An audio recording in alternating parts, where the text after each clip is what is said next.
Alors je vais faire quelques mots de présentation. Je vais commencer par des remerciements. Nous remercions le foyer rural qui permet que cette conférence puisse se tenir ici à Saint-Martin dans cette salle. Donc on a la présence de la présidente, de la trésorière et de la responsable des sections yoga. Remercier François d'avoir accepté l'invitation à venir faire une conférence. Tout à l'heure, il est rentré dans la pièce en disant « Oh, les conférences !» Donc, c'est un privilège qu'il ait accepté. Et puis, vous remercier d'être là. Alors, c'est la, je ne sais plus, 3e ou 4e fois qu'on accueille François ici pour une conférence. Je vais quand même essayer par quelques mots de lui présenter.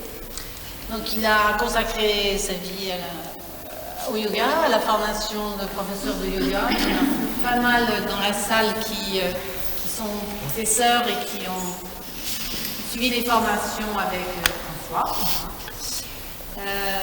Il a été à l'origine de la création d'une association qui aujourd'hui s'appelle l'Institut français de yoga Méditerranée et qui a par la suite... Tu as un micro aussi. Alors, Ah oui, on entend.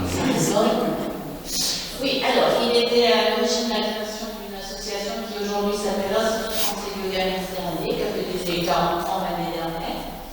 Et il y a eu d'autres associations régionales un peu partout en France qui se sont créées, et ça a donné lieu à la création d'un institut national qui s'appelle l'Institut français de yoga. Voilà, c'est il a participé à la création de ça. La thématique de la conférence d'aujourd'hui, c'est sur la motivation. Donc, il faut que je te rappelle le thème ou tu t'en souviens? Et bon, voilà, ça va être le point de départ, mais pour ceux ou celles qui ont des gens qui ont vu François, après, on ne sait jamais où ça va nous mener. Hein, donc, on a envisagé... Oh, ça s'est arrêté. Non, c'est que tu ne le tiens pas. Ça marche. Ah, c'est le petit point où j'ai appuyé au mauvais endroit. Voilà, parce que ça va durer entre les conférences et bien l'échange d'une petite heure, pas plus. Et après, le foyer rural, ça s'arrête. Faut que je le tienne. Tu veux celui-là? Non, je vais essayer de finir, comme ça après ça sera terminé. Et donc le foyer rural nous offre l'apéritif et des grignotages et on entend ici. Dernier détail, pensez à éteindre le téléphone portable. Ah oui, c'est une bonne idée, tiens. Je vais faire ça tout de suite. Le comble, ça serait que ça sonne en milieu, le mien. Alors, on me fait un petit rappel. J'ai oublié de dire que vous avez une table avec des ouvrages qui sont publiés par l'IFIM. Il y a un livre qui est une traduction de François des Yoga Sutras. Il y a une vidéo et un livret qui retrace le parcours de François. Et une clé USB qui est une clé d'archive de notre revue ancestrale, qui s'appelle Regard. Et il y a quelques numéros de Regard. Appuie dessus. Qui sont à distribuer. Voilà, on est fini. Et je te laisse. Merci Marie-Christine et surtout d'avoir remercié, ça m'évitera d'avoir à le faire, mais je le pense sincèrement quand même, tous les remerciements qui ont été faits, je les corrobore. Oui, conférence sur le yoga, c'est toujours un peu une hallucination pour moi, parce que le yoga, c'est pas quelque chose dont on parle, c'est quelque chose que l'on pratique avant tout. Donc, je vais essayer quand même de rendre compte de quelque chose qui me semble important, puisque c'est moi qui ai proposé le thème. Pardonnez-moi juste une seconde, mais là... Il faut qu'il soit... comme ça, parce que sinon le micro... Ok, ah oui, pour le film, oui. D'accord, j'ai oublié. J'ai oublié que je suis filmé en même temps. Est-ce que là, vous m'entendez si je suis à cette distance? Oui, ça va. Le thème de yoga, parce que ça devient de plus en plus clair pour moi que coexistent actuellement, mais sans doute dès l'origine, deux approches qui peuvent se distinguer l'une de l'autre pendant un temps, mais qui finissent par se mélanger. Aujourd'hui, la première approche, c'est le yoga comme appui, comme aide, comme soutien pour vivre sa vie le moins mal possible.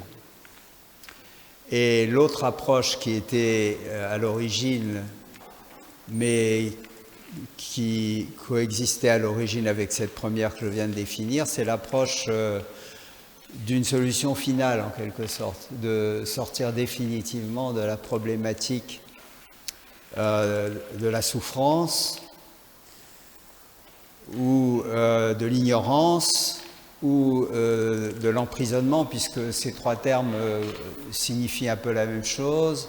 La souffrance est une conséquence de l'ignorance et l'ignorance nous enferme dans des visions fausses. Donc ces deux motivations, puisque le terme a été employé, coexistaient depuis le départ. Et en hommage peut-être aussi à mon professeur, je dirais à Desikachar, c'est que pour lui, c'est certainement la première motivation que j'ai énoncée, celle de rendre la vie des êtres humains un peu moins inconfortable, qui primait sur l'autre. Un jour, il m'a dit d'ailleurs, mon père et moi, on n'est pas du tout libérés, c'est pas ce qui nous intéresse. Nous, ce qui nous intéresse, enfin moi, ce qui m'intéresse, disait-il, c'est d'aider l'être humain à aller un peu moins mal ou à aller un peu mieux, comme on veut. Donc je vais commencer par cette motivation, par ce yoga-là, qui a pris beaucoup d'ampleur en Occident, mais qui est en même temps dévoyé, parce que quand on voit le nombre de différentes traditions d'enseignement, etc., on voit que pour vendre le produit yoga, toutes sortes de, pas malfaçons, mais abus prennent place avec le côté sensationnel, le côté extraordinaire, le côté qui nous éloigne en fait de la possibilité d'améliorer notre bien-être, parce qu'on demande trop du corps, trop du souffle, trop de l'attention et que c'est contre-productif. Donc, de ce point de vue-là, il y a beaucoup d'écoles de yoga dont on doit se méfier, mais je ne vais pas faire de publicité à l'envers, et d'autant que je ne suis même pas vraiment au courant de tout ce qui se fait aujourd'hui, parce que ce qui m'intéresse fondamentalement, c'est le yoga, et le yoga est un. Il n'y a pas vraiment de distinction entre le fait d'aller mieux dans sa vie quotidienne et le fait d'aller à la recherche de ce qui est au-delà de la vie quotidienne. Mais voyons, gardons cette distinction pour le moment. Donc, qu'est-ce que le yoga a à nous offrir en termes de mieux-être? D'abord, et c'est, je pense, le plus important, la réconciliation avec ce que l'on est tel que l'on est, parce qu'on n'a pas choisi d'être ce que l'on est. Ça, c'est important. Si on s'engage dans le yoga, et c'est souvent le cas, comme en psychothérapie ou en psychanalyse, avec l'idée qu'il y a quelque chose qui ne va pas chez soi et qu'il faut le changer, c'est une mauvaise piste. Il faudrait plutôt regarder comment je peux me réconcilier avec ce que je suis, et cela n'empêche pas ensuite d'essayer d'améliorer ce qui peut être amélioré, mais si la perspective c'est de changer ce que je suis dès le départ, d'abord c'est voué à l'échec, ensuite c'est une perte considérable d'énergie, et ça nous met sur des longueurs d'onde qui sont négatives, parce que ça nous empêche de voir que fondamentalement nous n'avons pas choisi d'être ce que nous sommes. Si je dis cela, peut-être ça va être en contradiction avec ce que certains d'entre vous pensent, qui imaginent que nous choisissons tout ce qui nous arrive, et donc en particulier les parents que nous avons eus, l'enfance que l'on a eue, la génétique qui est la nôtre, la généalogie qui a été la nôtre, la culture, la langue, le pays dans lequel nous sommes nés.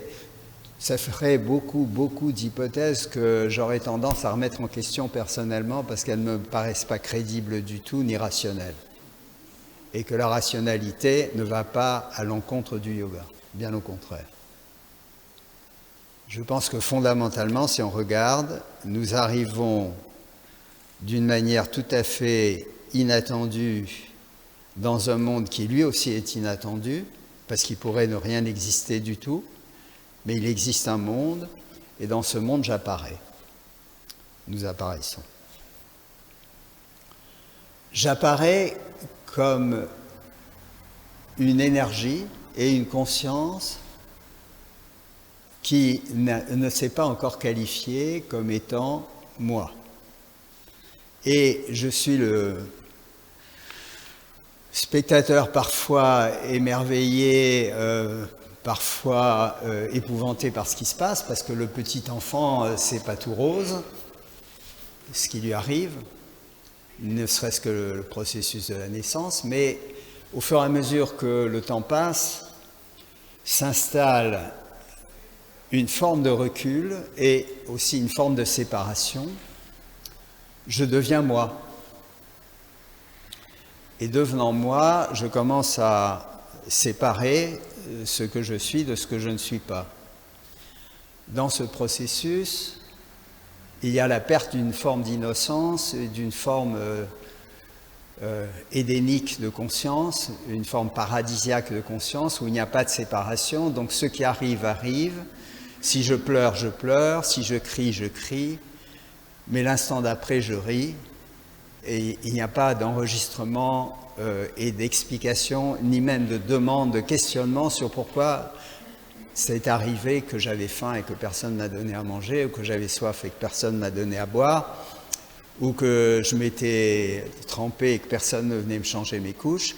C'était l'instantanéité de l'expérience vécue et l'acceptation totale, puisqu'il n'y avait pas le choix de faire autrement. Et ça, c'est paradisiaque par rapport au deuxième état, celui dans lequel nous nous trouvons tous a priori, où nous commençons à vouloir comprendre pourquoi ça nous arrive, et nous commençons à mémoriser tous les événements de notre vie, et nous en faisons le roman, le film, du personnage moi. Mais nous avons perdu ce sentiment d'immédiateté et d'unité avec ce qui existe à chaque instant, qui se présente à nous d'une façon tout à fait impromptue, improvisée, enfin étonnante, stupéfiante, et quelquefois émerveillante, et quelquefois terrifiante. Donc dans ce processus, à un moment donné, pour vous, pour moi, s'est passé quelque chose qui fait que nous sommes mis en recherche d'une solution à cette difficulté d'exister, ce qui est le cas de tous les êtres humains, mais chacun va chercher une réponse différente au problème de l'inconfort, du mal-être, du resserrement, de l'aliénation, de l'enfermement, de la répétition, enfin tout ce qui constitue la vie d'un être humain à partir du moment où sa conscience est séparée du tout et c'est intitulé « moi ». Moi, je. Et donc pour moi, à un moment, ça a été le yoga et pour vous, sans doute, pour la plupart ici aussi. Qu'est-ce que le yoga nous a apporté en termes de bien-être dans l'état de séparation ? C'est ça le premier yoga, je dirais. Dans l'état de séparation, sans doute vous avez fait l'expérience de moments à la suite d'une pratique ou pendant une pratique ou indépendamment d'une pratique, d'une forme de retour très fugace du sentiment d'unité, du sentiment de non-séparation, du sentiment d'accord avec ce qui était au moment présent et du coup, un moment d'oubli ou d'éloignement de ce qui constitue l'ensemble des contradictions, des conflits, des confusions qui, autrement, nous habitent presque tout le temps.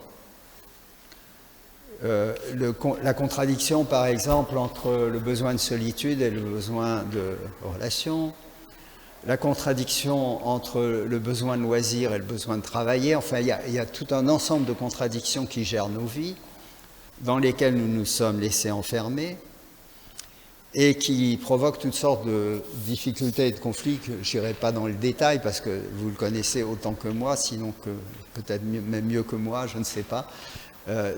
Tout ceci est le commun de l'existence humaine. Et est-ce que le yoga nous a apporté autre chose que ces moments de retour fugitifs, fugaces, à un sentiment d'unité? Oui.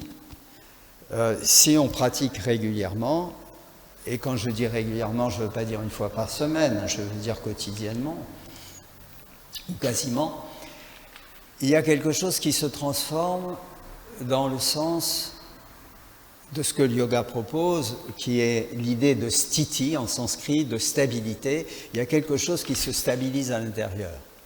Le côté réactif, le côté sensiblerie, pas sensibilité, le côté sentimentalisme, le côté peur du futur, projection, le côté toujours regarder en arrière à ce qui m'est arrivé dans l'enfance, etc. Tout ça, ça comme devient moins important et il y a quelque chose qui peut s'installer comme une forme de tranquillité relative. Au moins la plupart du temps. Bien sûr, il y a des événements ou des éléments tellement forts ou puissants qu'on retrouve une instabilité, mais cette instabilité n'est pas durable. Il y a comme un roc à l'intérieur de soi qui fait qu'on revient à quelque chose de plus tranquille. Comment l'expliquer? Moi, je ne pourrais pas vous l'expliquer. Scientifiquement, en tout cas, je serais incapable de vous l'expliquer, mais je peux vous donner la théorie du yoga. Selon la théorie du yoga, ou en tout cas d'une école de yoga ancienne, mais pas très ancienne, qui est celle du Hatha Yoga,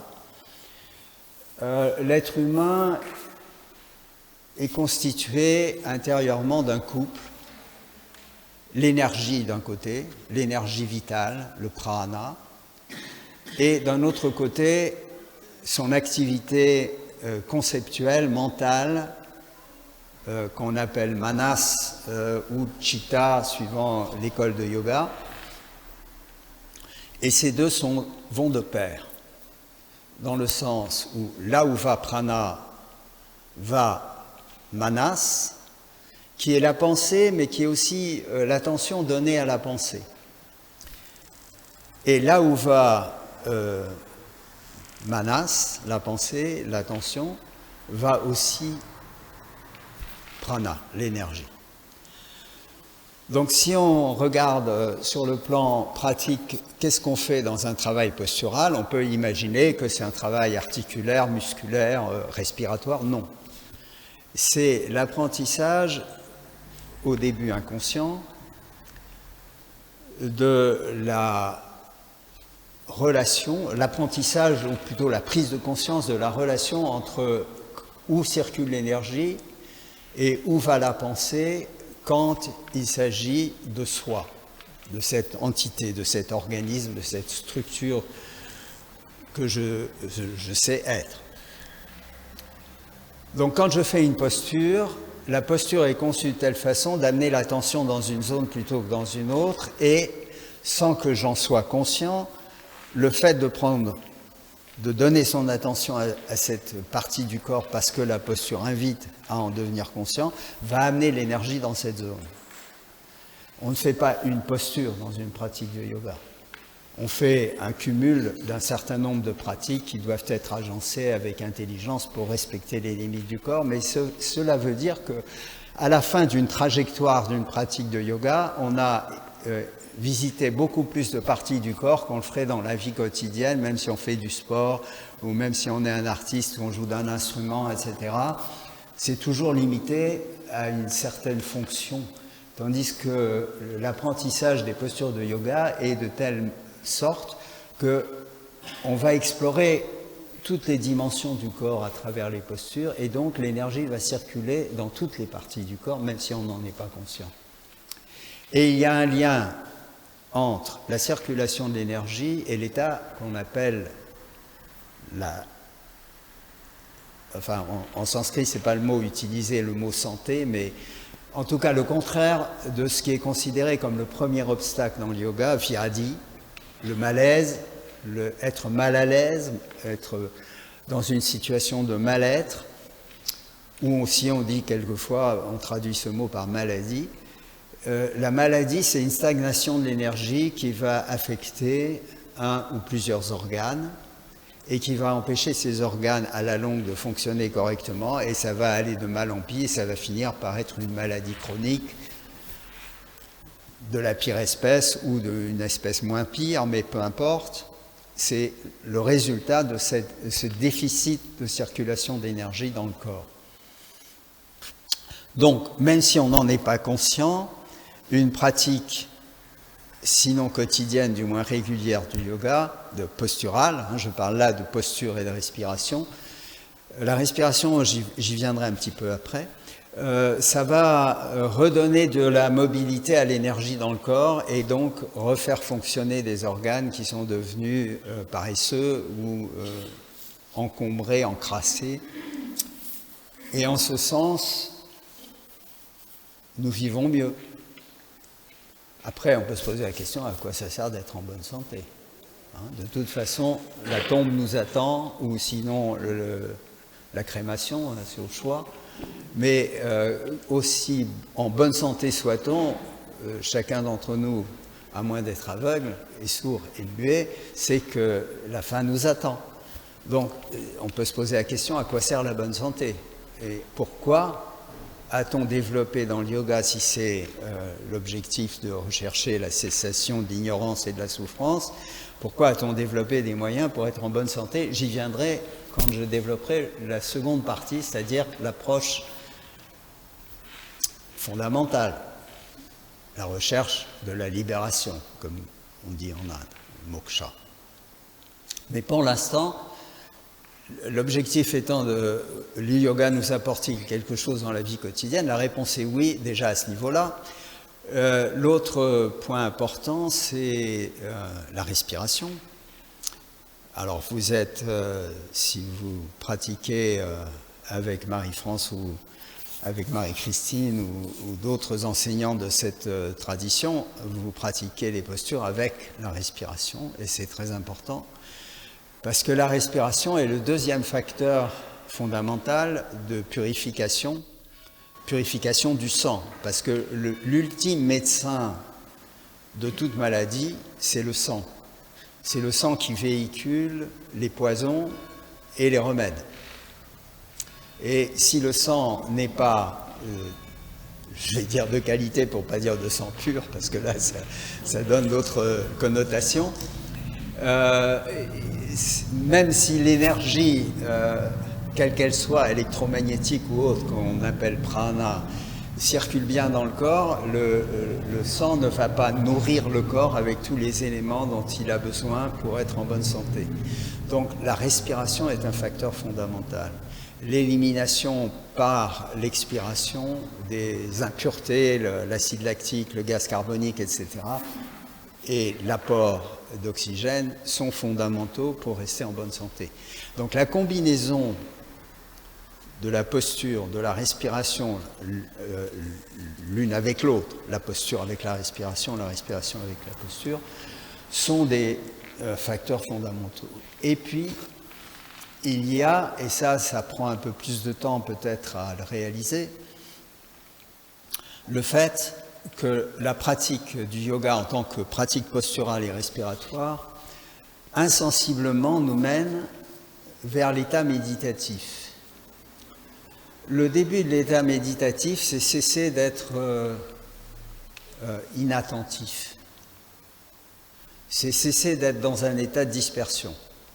C'est commencer à développer une faculté d'écoute, de présence et d'attention qui font que nos actes, nos gestes, nos paroles, nos actions, nous en devenons davantage conscients que nous le sommes la plupart du temps.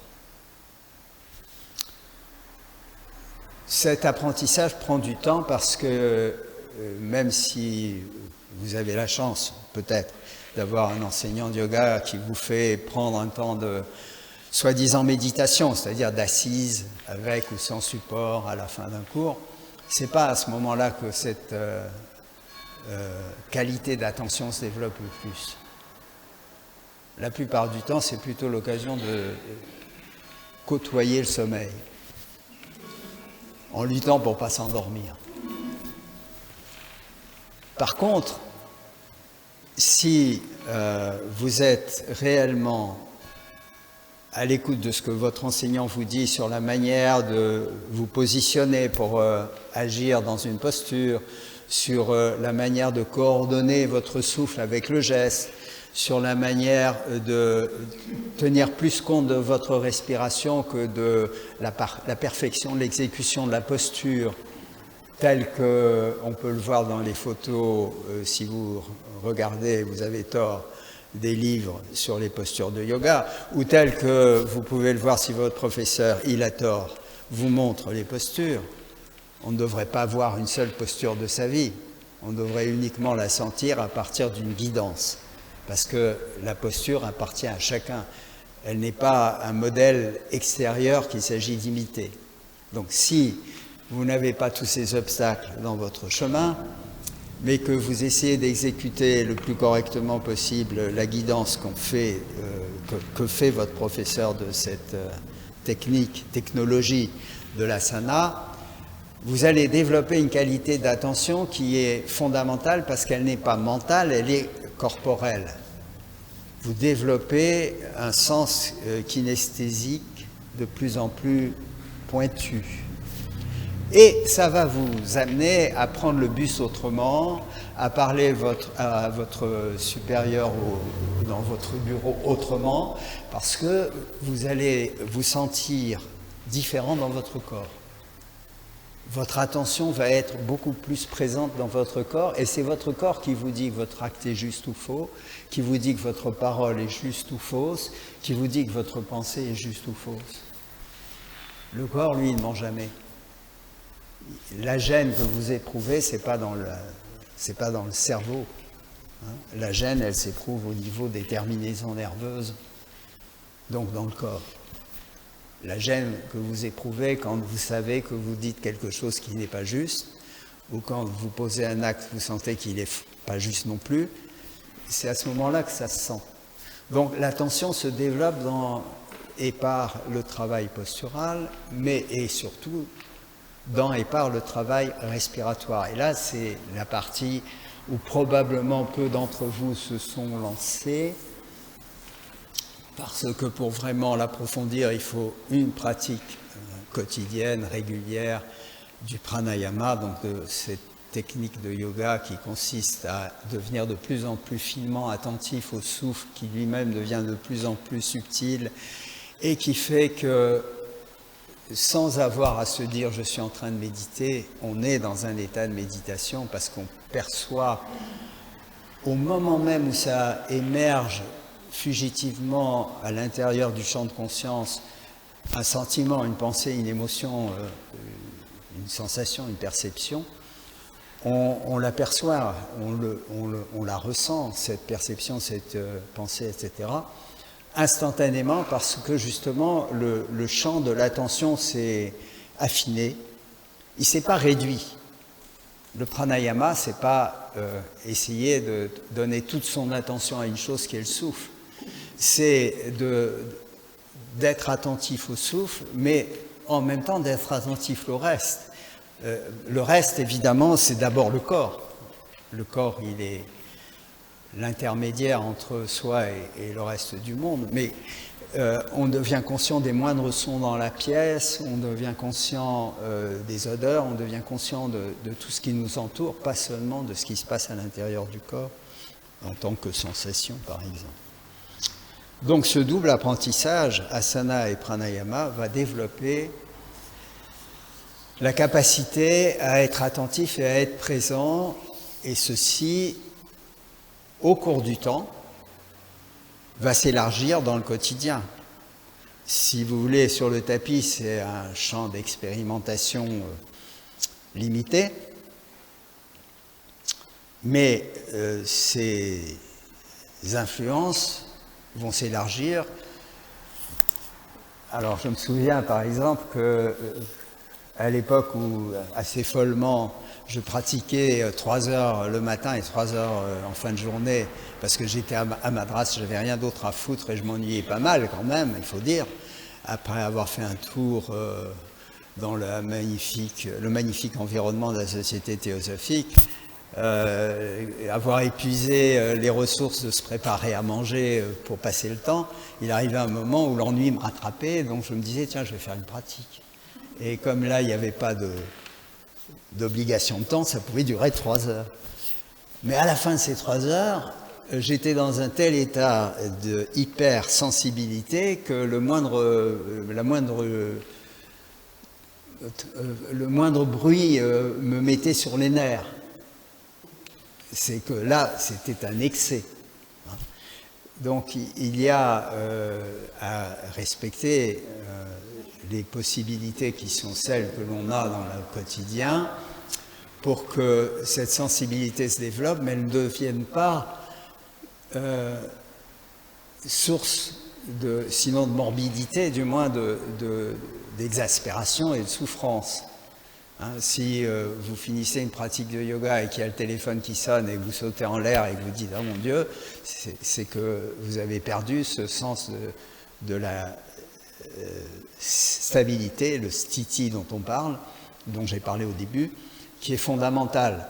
L'idée, c'est de trouver un équilibre entre une forme de sensibilité qui passe par l'attention et le développement de la présence et une forme de stabilité qui passe par une sorte d'enracinement dans un corps qui est moins réactif que ce qu'il serait s'il n'y avait pas ce socle du travail postural.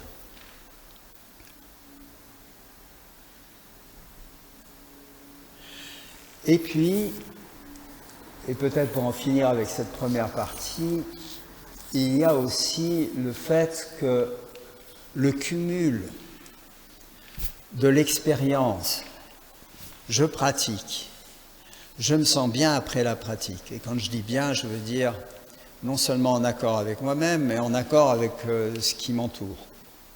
Et puis, je retourne dans mon quotidien familial, professionnel, etc. Et au bout de, alors, quelques heures, ou au mieux quelques jours,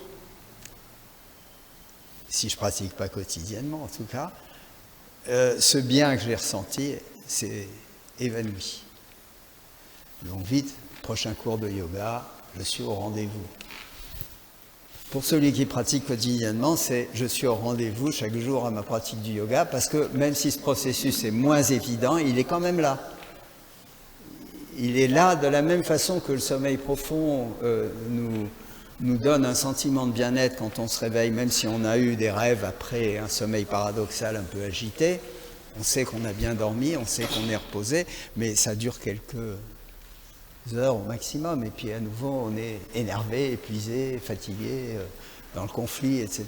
Donc ce côté de retour constant à bien-être, mal-être, nous fait prendre conscience qu'il y a quelque chose qui ne va pas dans notre vie, dans notre manière de vivre. À quoi ça sert de se sentir bien pour ne plus se sentir bien? C'est qu'il y a quelque chose entre les deux qui se passe, et c'est ce quelque chose-là qu'on commence à regarder. Est-ce que j'ai fait les bons choix dans ma vie? Est-ce que j'ai raison de rester avec ce mec qui me fait chier? Ou cette bonne femme qui me casse les pieds? Est-ce que j'ai raison de continuer ce métier où je suis complètement écrasé par mon patron ou ma patronne, enfin peu importe? Est-ce que j'ai raison de... Bon, et etc. Un questionnement commence à s'élever. Et là, il y a évidemment des points de vue différents. Quand les Occidentaux venaient dire à des Shikachars, j'en ai marre de mon mariage, ils disaient, ah mais quand même, essayez encore. Hein, parce qu'en Inde, le divorce, c'était pas vraiment très bien accepté à l'époque. Bon, je pense que ça a changé depuis. Mais ce que je veux dire par là, c'est que au fur et à mesure du temps, et ça peut être très rapide pour certains, il y a une interrogation qui naît sur le bien fondé de la vie telle que je la vis. Et est-ce que je ne dois pas changer certaines choses? Et est-ce que je vais avoir le courage de les changer? Est-ce que la pratique va me donner la possibilité de le faire? Je pense que là, on rejoint ce que j'ai dit au début, ça dépend si je me suis réconcilié ou pas avec ce que je suis, tel que je suis.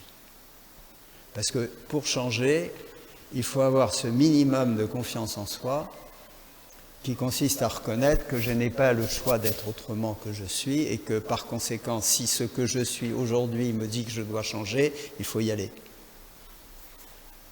Tant pis pour les conséquences. Bon, on pourra en discuter après si vous voulez, mais je passe à la deuxième partie. Le yoga n'est pas la seule voie, ni en Inde ni ailleurs, qui est recherché une issue à la difficulté d'être que connaît l'humanité, qui est un animal, l'être humain est un animal particulier qui a à la fois le privilège et la malédiction d'être très conscient de lui-même ou elle-même, l'être humain lui-même, femme ou homme. Et ce privilège, qui est un fardeau en même temps, fait que déjà, il a la faculté de s'interroger, de se poser des questions, et plus on se pose de questions, moins on voit clairement les choses, parce que les questions ne sont que des formulations conceptuelles, et il n'y a que l'action qui résout les problèmes. Le questionnement n'a jamais résolu aucun problème, il ne fait que les formuler en quelque sorte. Donc, à ce temps qui n'était pas l'aube de l'humanité, puisque ce n'était pas la préhistoire, mais quelques dizaines de milliers d'années après, des chercheurs se sont penchés sur la question, aussi bien en Grèce qu'en Perse, qu'en Inde, qu'en Chine, puis au Japon, beaucoup donc en Asie, sur comment, ou ailleurs encore, hein, au Moyen-Orient bien sûr, j'allais oublier, en Afrique aussi certainement, ben, je ne suis pas un expert de toutes les voies de transformation ou les religions, parce qu'il y a, quoi qu'on en dise, une similitude. Pour les gens religieux, on pourrait dire que le yoga est une religion qui a échoué, et pour le yoga, on pourrait dire que les religions sont un yoga qui a échoué. Ça se voit dans les deux sens. Qu'est-ce que je veux dire par là? Une religion, si elle est caractérisée par une structuration qui fait que la structure devient plus importante que le message originel, c'est ce que le yoga dirait un yoga qui a échoué. C'est-à-dire la religion est devenue un facteur d'aliénation et non pas de libération. La religion, dans le sens de l'orthodoxie religieuse, le yoga a échoué parce qu'il n'y a pas de structure, il n'y a pas d'autorité, il n'y a pas d'organisation. Et encore, un bémol, aujourd'hui, c'est en train de se produire pour le plus grand ordre du yoga, mais ça, on ne va pas en parler maintenant. Et donc le yoga est une religion qui a échoué puisqu'elle n'a pas réussi à s'organiser, comme le bouddhisme par exemple. Au début, Gautama le Bouddha, on ne l'aurait pas appelé le Bouddha, on l'aurait appelé un yogi. Il avait toutes les caractéristiques de ce qu'on appelle un yogin, c'est-à-dire quelqu'un qui se met en recherche et qui, par ses propres moyens, mais en rencontrant d'autres, en particulier à son époque, c'était les ascètes de la voie du Sankhya, qui est une voie sœur ou frère du yoga, se retire dans la forêt pour essayer de résoudre le problème de la souffrance, c'est-à-dire la maladie, la vieillesse, la mort, le sentiment de séparation aussi. Et il s'assied au pied d'un banyan et il décide de ne pas en bouger tant qu'il n'aura pas trouvé la réponse, et il trouve la réponse. Et donc on l'appelle le Bouddha, l'éveillé. Mais qu'est-ce qui se passe après? Il parle. Parce que quand on a trouvé un trésor, si on n'est pas égoïste, on cherche à le partager avec tous ceux qui sont capables de l'entendre. Le problème, c'est qu'il y a ce genre de trésor, il y a très peu de gens qui sont prêts à l'entendre. Donc très vite, il y a des gens qui ont organisé, qui se sont dit, le Bouddha a dit ça, donc ça veut dire ça, donc on va créer une structure, une sangha, un assemblage de gens, une assemblée, et petit à petit, c'est devenu le bouddhisme, une religion comme les autres. Ni mieux ni pire. Ni mieux ni pire que le christianisme. Au début, quand on écoute les paroles dites par celui qu'on a appelé le Christ, c'est parfait. Ce sont des facteurs de libération. Mais qu'est-ce qu'on a fait l'Église ensuite? Ça, c'est une autre paire de manches. C'est ce qui risque d'advenir au yoga aussi.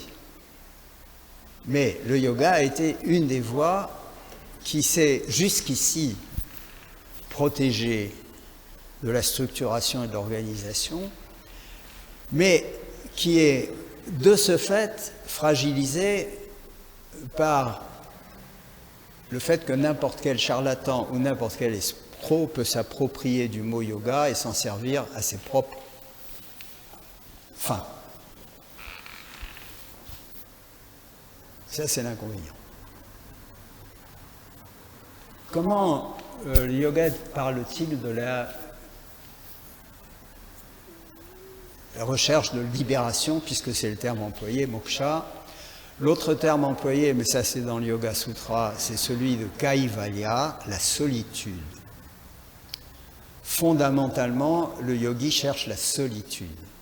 Alors ça, c'est un terme un peu étonnant parce que je pense que si je demande à chacun, chacune ici, qu'est-ce que vous souhaitez par-dessus tout, c'est certainement pas la solitude.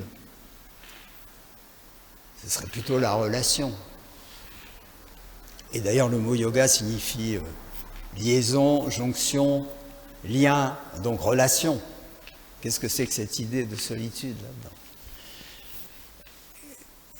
Ça rejoint d'une manière détournée un concept fondamental en Inde, dans la culture de l'Inde, dans la recherche de l'absolu ou de l'au-delà ou de l'immatériel ou de, j'utilise différents termes, de Dieu, qui a été celle de cette culture. Et l'idée fondamentale, c'est qu'il n'y a qu'un.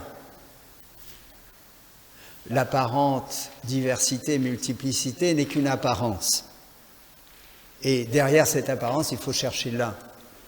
Et qui dit un, dit solitude.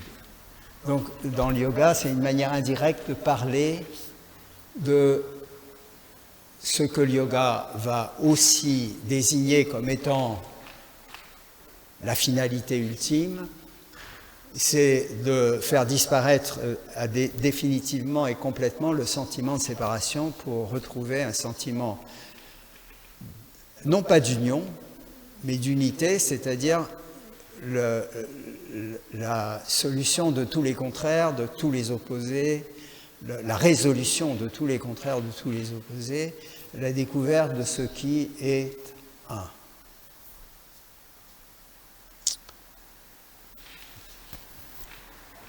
Ça a l'air simple comme concept, mais comme réalisation, c'est un peu plus compliqué que cela. Donc le yoga analyse, il n'y a pas que l'analyse du yoga que je vais donner ici, qui est celle de Patanjali, il y en a d'autres aussi valables ou même plus valables peut-être, mais je vais m'arrêter sur celle-là parce que c'est celle que je connais le mieux, dans Patanjali, ce qui est dit, c'est que la source de cette situation dans laquelle nous nous trouvons, d'avoir perdu le sentiment d'unité qui était le nôtre quand on était un tout petit enfant avant qu'on se sente comme un moi séparé, c'est ce qu'on appelle les kleshas, les sources d'affliction. Et la première source d'affliction, c'est un terme qui signifie une méprise. Nous nous méprenons. Nous nous méprenons sur cette apparente multiplicité, cette apparente diversité, enfin pas diversité, la diversité existe, cette apparente multiplicité qui rend la vie comme étant un lieu de séparation. Et cette méprise fondamentale, c'est parce que nous ne savons pas qui nous sommes vraiment. Nous nous méprenons pour quelque chose ou quelqu'un qui n'existe pas réellement et qu'on appelle asmita, le sens du moi-je. Le mot asmi signifie « je suis ». Et il n'y a aucune imperfection dans le sentiment « je suis ». Chacun d'entre nous peut se dire en toute sincérité et en toute clarté « je suis ». Parce que je suis. Chacun d'entre nous est. Mais le petit suffixe « ta » qui s'ajoute à « je suis », c'est un piège, c'est le comme si je suis. C'est-à-dire, ça donne l'idée que je suis, moi, ce personnage, et c'est une idée fausse. Parce que ce que je suis vraiment, ce n'est pas ce personnage. C'est cela qui voit ce personnage. En chacun d'entre nous, il y a une instance qui peut dire ce qui est en train de se produire à l'intérieur du personnage. Enfin, il ne le dit pas parce qu'il n'a pas les instruments pour le dire, mais il le voit, plus exactement. Cette notion-là, dans le Yoga Sutra, on l'appelle Drashtre, ce qui voit, ou Purusha, l'habitant de la cité ici étant cet organisme, cette structure physico-mentalo-cérébrale, faite donc du corps, des organes des sens, du cerveau et de la production du cerveau, dont la pointe la plus fine est l'intelligence, qui est appelée en sanskrit le buddhi, c'est-à-dire la faculté d'éveil. Ce qui peut nous conduire au terme ultime du yoga, à sa fonction fondamentale qui est celle de la libération. Buddhi, Bouddha, vous voyez le rapport. C'est la même racine Bouddha qui veut dire s'éveiller. Donc ça sous-entend que chacun d'entre nous ici, même s'il a les yeux ouverts et qu'il a les oreilles ouvertes, dort profondément. Ça fait du bien de dormir un peu. C'est confortable. C'est confortable de se dire qu'on a bien réussi sa vie, on s'est réconcilié avec soi-même, on gère bien ses affaires, on a résolu la relation avec son patron, tout va bien, etc. Tout ça, c'est super, mais on dort. Il y a quelque chose qui va nous réveiller à un moment ou à un autre, et en général, ça va être assez dramatique. C'est soit la perte d'un être cher, soit le moment où on sent que on va disparaître. Donc il vaut mieux se réveiller avant. Et se réveiller, ça veut dire prendre conscience de qui je suis vraiment. Et c'est ça l'objectif du yoga, l'objectif ultime. L'approche qui a été la première, sans doute. Et la seconde n'étant qu'au service de la première. Parce que si je réponds maintenant à la question à quoi ça sert la santé, à quoi ça sert la longévité, puisque c'est aussi un objectif du yoga, Ayuhu, avoir une vie longue, comme dans l'Ayurveda. Ayuhu, ça veut dire la longévité. Ayurveda, c'est la science de la longévité, et le yoga est une approche pratique visant la longévité et la santé au service d'une quête qui est reconnue comme n'étant pas accessible, si accessible que ça. Dans le Yoga Sutra, on qualifie les êtres humains de mrudu, madhya et adimatra. Mou ou médiocre, ça c'est un jugement un peu négatif, mou on va dire, moyen ou intense. Quelqu'un d'intense, c'est quelqu'un qui va au sommet de l'Himalaya sans masque, en bravant tous les dangers, parce qu'il a cet objectif et il a l'énergie pour aller jusqu'au bout. Mou, c'est celui qui s'assied à Katmandou, ou peut-être pas à Katmandou, parce que je ne crois pas qu'on voit l'Everest, mais qui s'assied au pied de l'Everest et qui regarde le sommet et qui se dit « Ah, ça serait bien qu'un jour je puisse grimper jusque-là ». Les deux ont raison, parce que c'est une question de tempérament, et le tempérament, on n'a pas choisi. On est avec un tempérament et on peut faire tout ce qu'on veut dans la vie, manger ou pas, les nourritures qui conviennent à Pitta, à Kapha, à Vata, aux 3 tempéraments de la médecine ayurvédique, on ne changera pas. À la marge, on changera un petit peu, mais on ne va pas changer fondamentalement de tempérament.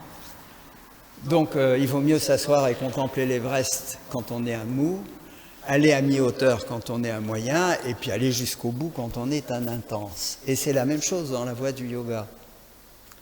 C'est important de reconnaître quel est mon tempérament et quelles sont mes capacités. Et se réconcilier aussi avec ça.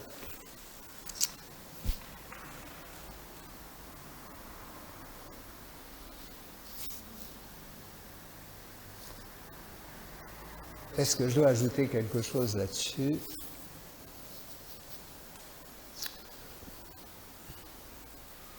Qu'est-ce que ça veut dire consacrer sa vie au yoga ? Je ne sais pas si c'est le terme qu'a employé Marie-Christine, mais en tout cas, oui. Bon, pas tout à fait, parce que j'ai commencé le yoga, j'avais 22 ans. Il y en a qui commencent bien plus tôt. Ma femme, Justine, elle a commencé à 11 ans à pratiquer. Bon, depuis, elle ne pratique plus.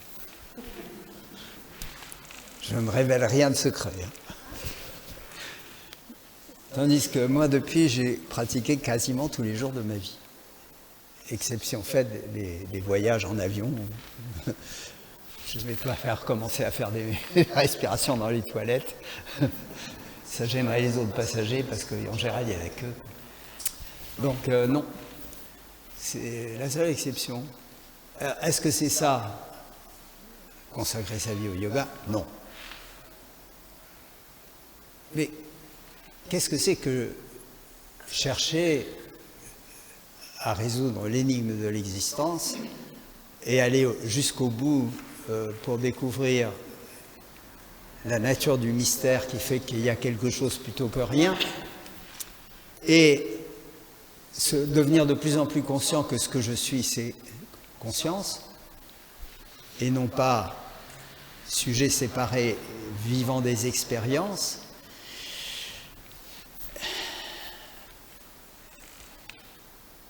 Est-ce que c'est suffisant pour dire qu'on a consacré sa vie au yoga ? Enseigner, former des gens à enseigner à leur tour. Vous allez vous dire, ça ne me regarde pas, ça c'est votre histoire. Oui, c'est vrai, c'est mon histoire. Mais je me pose la question. C'est pour ça que je me demande à quoi ça sert une conférence. Et aussi, si on regarde la vie des yogis dans l'histoire, jusqu'à l'histoire contemporaine, jusqu'avant l'histoire contemporaine, ce sont des gens qui ont consacré entièrement leur vie à cette recherche. C'est-à-dire, pas d'enfants, pas de compagne, compagnon, pas de biens, une vie de mendiant errant, ou de brahman très pauvre, parce qu'il y a les deux sources. Il y a la source de la transmission auprès d'un gourou, alors là marié, ayant des enfants, ce qui est le cas de Krishnamacharya, de son fils Deshikachara avec qui j'ai étudié. Mais c'est pas le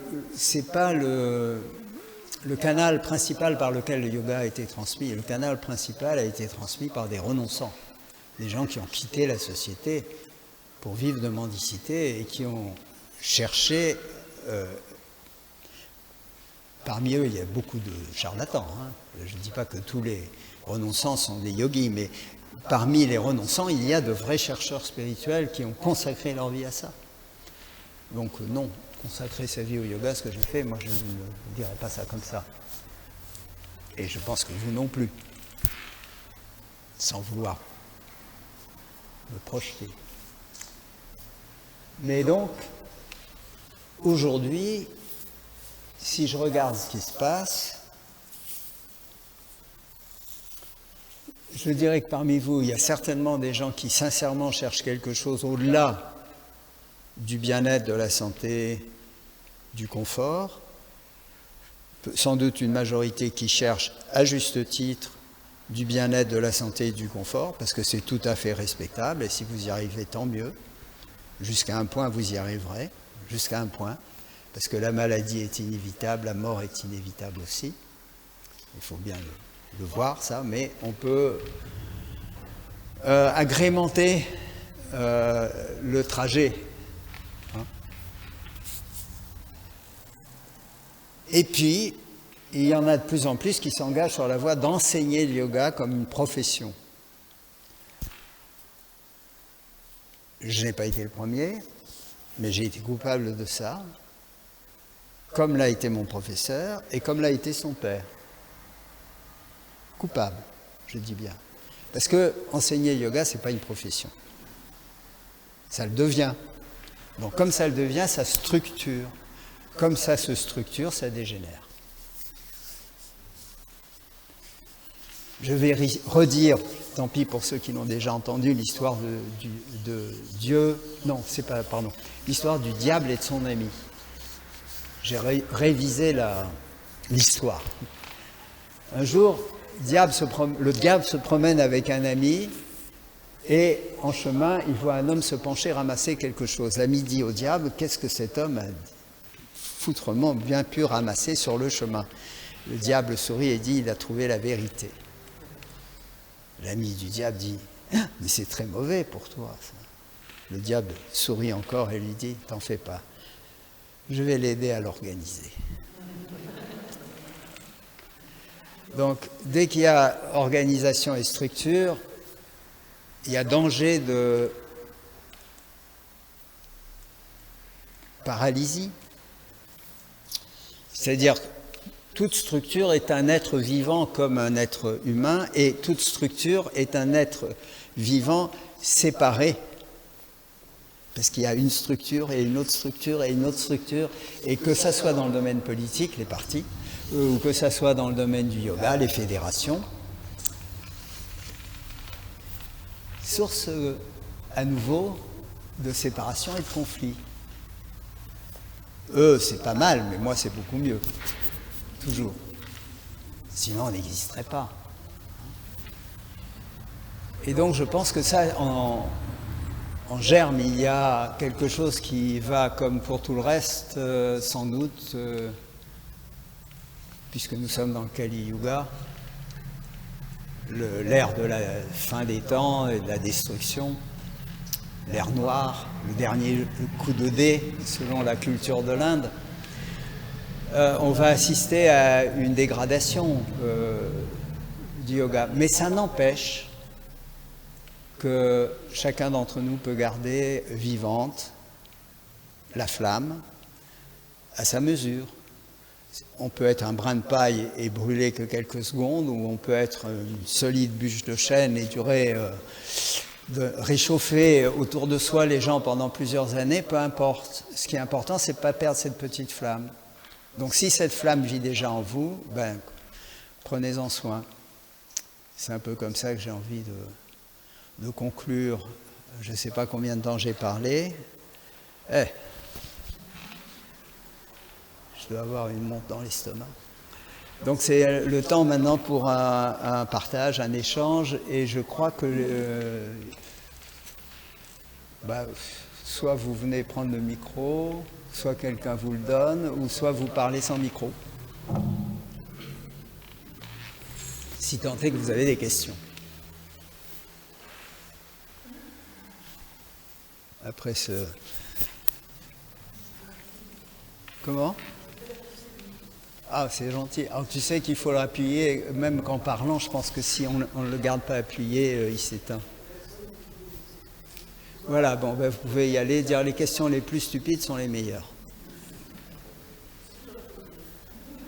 La première, ça c'est un acte de foi, ou de confiance, ou de désespoir, je ne sais pas.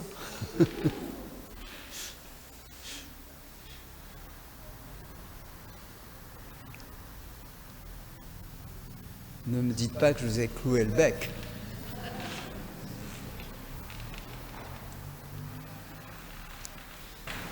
Moi, je voulais vous demander. Ah, ben voilà. Appuie. Oui, c'est un micro. Oui.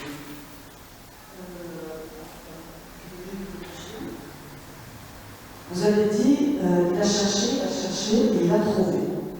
Alors, qu'a-t-il trouvé? Alors, pour lui, la source de la souffrance, c'est la soif, le désir de vivre, qu'il n'y a pas d'âme séparée, anatman, mais qu'il y a un état non né, et que par l'extinction des souffles, le nirvana, on retourne à l'état non né, c'est-à-dire à l'état dans lequel il n'y a pas de séparation, puisque même après la naissance, mais en tout cas avant la naissance, la conscience qui est l'être en devenir est une conscience qui n'est pas séparée. Et ce qui diffère du message, ce qui dans le message du Bouddha diffère du message plus ancien de l'Inde et donc du yoga qui en fait partie, puisque le yoga est reconnu comme étant une des voies orthodoxes par les brahmanes, c'est que pour les hindous, chacun d'entre nous est doté d'une âme, je traduis Atman, qui veut dire soi en fait, par âme. Bouddha a dit il n'y a pas de soi. Et pour l'Inde, il y a un soi, mais le soi n'est pas le moi. Il y a une distinction entre soi, l'âme immatérielle, qui transmigre de trépas en renaissance, transportant non pas des traits de caractère physique ni même psychologique, mais transportant des motivations, des pulsions, des désirs, c'est le terme utilisé, inassouvis dans une vie, et qui vont se perpétuer dans une autre forme, sous une autre forme humaine, ou même animale, ou même végétale. Et donc pour l'hindouisme, la trajectoire est très longue. L'âme se réincarne et se réincarne et se réincarne et à chaque fois accumule ce qu'on appelle du karma, c'est-à-dire des actes positifs ou négatifs. Si les actes sont négatifs, il va falloir se réincarner encore plus. S'ils sont positifs, on s'allège et on tend vers la naissance qui sera la dernière, ou comme le Bouddha, on pourra dire « j'ai réalisé ». Voilà. C'est la même chose dans le bouddhisme en fait, sauf que la différence, c'est qu'il n'y a pas de soi, il n'y a pas d'âme immatérielle. C'est juste un conglomérat d'éléments qui constituent ce qu'on appelle moi, le personnage, conglomérat physique, conglomérat énergétique, conglomérat de conscience. Pour l'Inde pré-bouddhique et post-bouddhique aussi, pour l'hindouisme. L'âme est une constante. Tout change sauf l'âme. Elle change aussi du fait de l'impact de ses actes quand elle est incarnée dans un corps, mais elle ne change pas en tant que nature propre. Elle reste immatérielle. Elle reste inchangée. Mais elle voyage de corps en corps. Tandis que pour le bouddhisme, il n'y a pas d'âme. De ce point de vue-là, c'est pour ça que le bouddhisme a beaucoup séduit davantage des scientifiques plutôt matérialistes que l'hindouisme, où il y a un relent de spiritualité ou de spiritualisme, de notion de quelque chose qui ressemble à l'âme chrétienne. Est-ce que j'ai répondu à ta question? Si on veut savoir davantage. Aïe. Comment? Ah oui.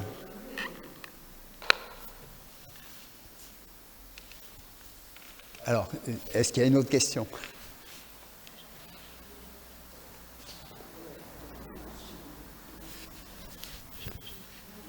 Si tu continues à appuyer, ça risque de marcher. Vous avez évoqué la période du Kali Yuga, donc c'est la période la plus souffrante. Est-ce que le yoga peut nous permettre justement d'aller jusqu'au bout, sans trop souffrir dans cette période, et quand est-ce que nous allons arriver à l'âge d'or, puisque c'est... Voilà, donc ce Kali Yuga, on fait un petit peu peur, parce que nous sommes actuellement dans cette période-là, et en fin de cycle, en fait. Oui. La question des yugas est très intéressante, mais elle se compte en nuits et jours de Brahma, le créateur, et je n'ai plus les chiffres en tête, mais c'est plusieurs millions d'années pour chaque cycle, le jour ou la nuit. Donc le Kali Yuga, il ne va pas s'arrêter demain.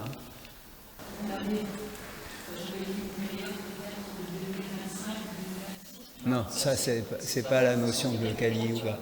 Oui. Non. Non, la question c'est est-ce que toi qui as peur peux sortir de cette peur et... Oui et non.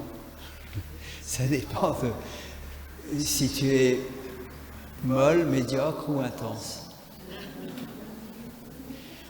Et si tu es intense, ça dépend de quelles sont les rencontres, quels sont les enseignements que tu as reçus et jusqu'à quel point tu es prêt à les mettre en œuvre. Le yoga n'est pas magique. Tu ne peux pas mettre yoga sur ton front et être protégé du mauvais sort. Ça ne marche pas. Ça implique que tu te questionnes vraiment sur qui tu es et ce questionnement, il peut avoir une réponse très rapide. Et si cette réponse te vient, tu es indemne. Définitivement indemne, quel que soit le yoga. Oui, parce qu'à ce moment-là, tu n'es plus... tu n'es plus identifié à ce à quoi tu étais identifié jusque-là, c'est-à-dire ta personnalité, ton histoire. Oui, voilà. Et tu réalises que ta nature essentielle est indemne de tout cela parce qu'elle est hors du temps, hors de l'espace. Elle est ce qui contient le temps et l'espace. Elle est ce qui contient tout ce qui se produit. Elle est sans doute aussi ce qui crée tout ce qui se produit. Mais là, c'est du domaine de l'hypothèse. Je ne veux pas aller trop loin dans ce questionnement-là. Il n'y a que celui qui a rejoint cette dimension-là qui peut en parler. Ce n'est pas mon cas.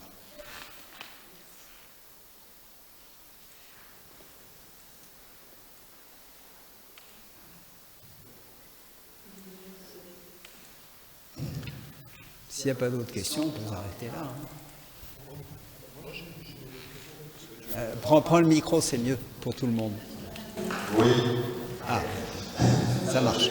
Et de deux axes de yoga pour aller le moins mal possible, qu'il soit le moins mal possible, et pour atteindre définitivement l'élimination de la souffrance.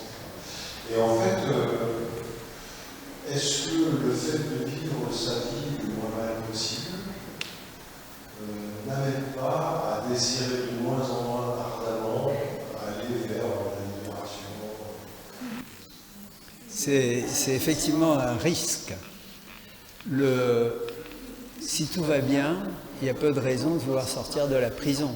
Si tu t'es bien entendu avec le chef des gardiens et qui t'apporte régulièrement des petits repas de l'extérieur, qui te fournit d'un téléphone portable quand tu en as besoin pour parler à ta dulcinée, que tu peux organiser des visites de celle-ci à des moments où tout le monde ferme les yeux, quand tu es seul dans ta cellule, etc., il n'y a pas tellement de raison de sortir de la prison.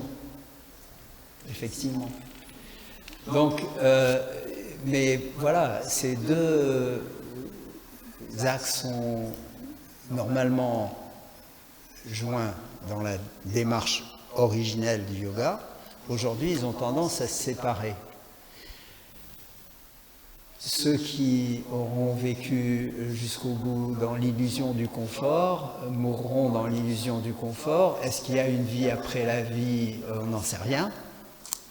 Ça reste du domaine des hypothèses. Moi, je ne crois pas. Je n'ai pas de croyance, je dirais. Je ne sais pas s'il y a réincarnation ou pas. Je ne sais rien sur ce qui se passe après la mort. Ce que je sais, c'est que là, aujourd'hui, je suis vivant. J'espère que vous êtes convaincus de l'être aussi. Et que ça s'arrête là. Donc, il y a comme une sorte de pari aussi. Pari, il n'y a pas que Pascal qui fait des paris dans l'histoire. S'il n'y a rien après la fin de la vie, ben, avoir vécu sa vie dans le confort, c'est mieux que rien. S'il y a quelque chose d'autre après la vie et que cette chose-là se perpétue avec les mêmes caractéristiques assez dégradantes de la vie, même confortable, c'est-à-dire ce sentiment de manque et ce sentiment de séparation et ce sentiment aussi d'impuissance qui caractérise, je crois, notre façon d'être, alors ça vaut peut-être la peine de se casser un peu la tête et d'essayer de voir s'il y a autre chose que juste vivre plus ou moins confortablement jusqu'au moment de mourir. Et ça, c'est pas quelque chose qui se décide. C'est où on a cette je sais pas, pulsion, flamme, désir de... Et c'est peut-être purement subjectif et c'est peut-être purement conditionné par l'histoire de la personne, ça, hein, je ne peux pas dire. Mais c'est ou c'est pas. Si c'est, il faut y aller. Si c'est pas, ben, il ne faut pas essayer. C'est aussi simple que ça. Et on prend du yoga ce qui nous correspond. Ce qui correspond à ce que nous sommes.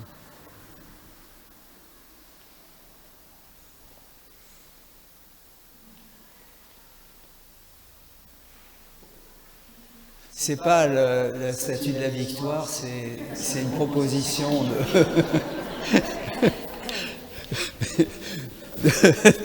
S'il y a une autre question, sinon on va passer aux choses sérieuses. Ah oui, il y a une question.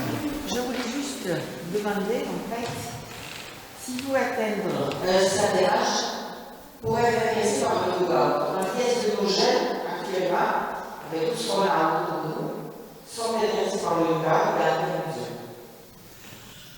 Alors, je ne peux pas répondre à cette question d'une manière scientifique, c'est-à-dire je n'ai pas fait d'études statistiques. Je constate qu'il y a de plus en plus de jeunes qui viennent au yoga, mais pas nécessairement de yoga que nous enseignons nous, plus des yogas plus acrobatiques. Hein.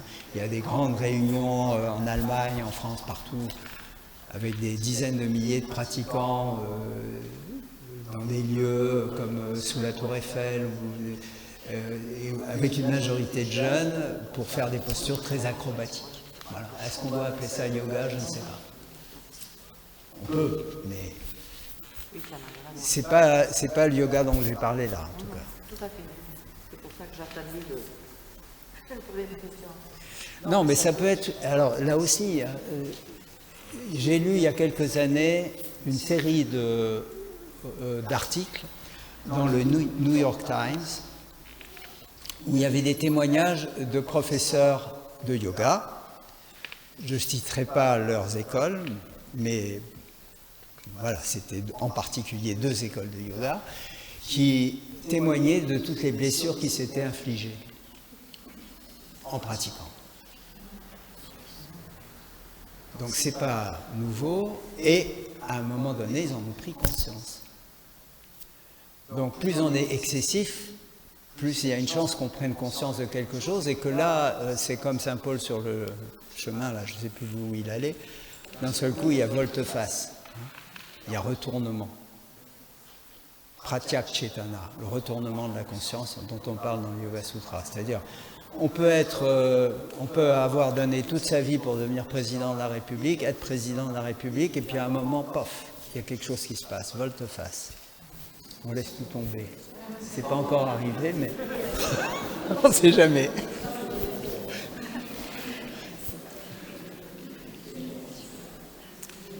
De préférence avant 64 ans.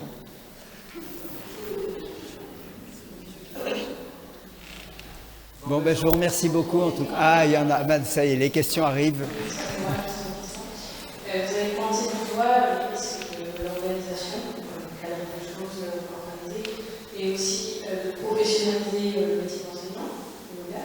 Comment est-ce que vous voyez la suite des choses pour continuer la transmission de cette métier? Je ne suis pas prophète. Je ne sais pas. Mais dans mon fort intérieur, je me dis que les personnes qui ont vraiment une flamme, même petite, ces gens-là véhiculeront quelque chose de yoga authentique, soit à l'intérieur, soit à l'extérieur des organisations. Soit en étant ou en n'étant pas professionnels. Donc le besoin de l'être humain de se libérer de ses liens, c'est une constante dans l'histoire. Les moyens utilisés pour ça, ils ont été très variés. Dans le chamanisme, il y a eu l'utilisation des tambours, il y a eu l'utilisation de substances hallucinogènes, de rituels chamaniques. Il y a eu toutes sortes de voies de recherche. Des mystiques extrêmement exigeantes avec flagellation, etc., où en Inde, les tapaslines, ceux qui ont soumis leur corps à des ascétismes exagérés, mais il y a ce besoin incessant de trouver une réponse à cette énigme. Pourquoi suis-je vivant? Est-ce qu'il y a un sens à cette vie? Peut-être que la réponse est il n'y a pas de sens, mais ça c'est une autre question. Et donc je pense que quelque chose va continuer, puisque le yoga a survécu à des millénaires de l'invasion musulmane. Du coup, il y a eu des contacts avec les musulmans, ça a donné le soufisme au Pakistan et en Inde. Il y a eu des contacts avec la Grèce antique du temps d'Alexandre le Grand. Je ne sais pas si ça a vraiment influencé les penseurs grecs, mais il y a des similitudes dans Plotin, dans quelques-uns des philosophes de la Grèce antique avec la pensée de l'Inde. Et bien sûr, le bouddhisme s'est expatrié en Chine et au Japon. La religion est porteuse de toutes les valeurs fondamentales qui sont aussi celles du yoga, simplement elles sont masquées par tout un ensemble de choses. Donc il y a plein de facteurs qui me font penser que si on considère le yoga dans son sens le plus large, c'est-à-dire pas juste une école ou un ensemble de techniques, ça ne s'arrêtera pas. Tant que l'humanité vivra, ça ne s'arrêtera pas. Est-ce que l'humanité vivra? Ça, je ne sais pas.